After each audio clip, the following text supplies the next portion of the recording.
I just thought they outplayed us tonight. You know, they had a lot more energy early in the ball game than we did, and made a great effort to try to get back in the game. It was a little bit too late, too little, I'd say.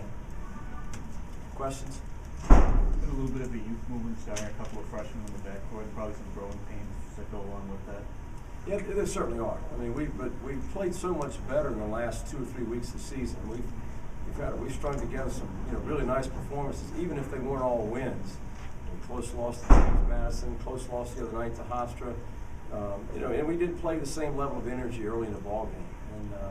And their shooting maybe took a little bit out of our legs. They shot it so well the first half, and they, even when they were well defended, they made tough shots. Northeastern shot the ball pretty well, but William and Mary, you started out, you missed at least your first 10 three-pointers. How did that affect you guys?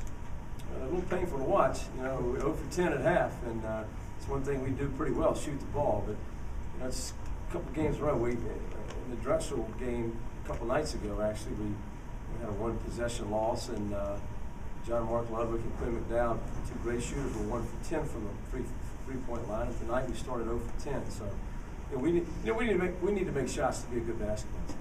But you were upset just coming off the floor at the end. Were you just trying to get a timeout? I called timeout and they didn't give it to us. We have to ask him why. Kind of building off a tough start for you guys. I mean, you guys just played a game on Saturday. It's a long trip up here. Do you feel like the team's maybe fatigued or just maybe not ready to play from the get-go? Well, there's some truth to that. But in college basketball, you have to be ready to play.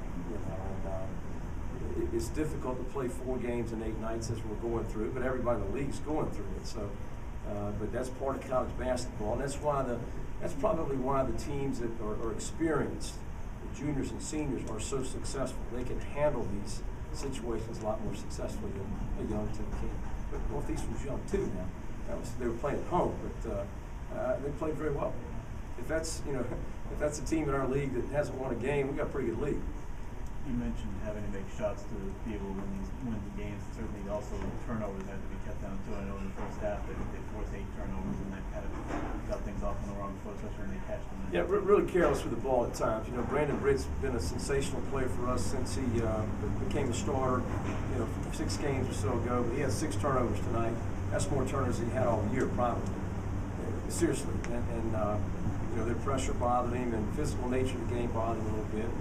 And obviously that was a factor early. In the second half, where it seemed like they were ready to blow it open and get it to 20, but then they had a missed dunk, and it seemed like the momentum started to swing in your favor. We went on that, I believe it was a 50-day run. Did you sense that things were starting to turn for you guys? You were running great sets.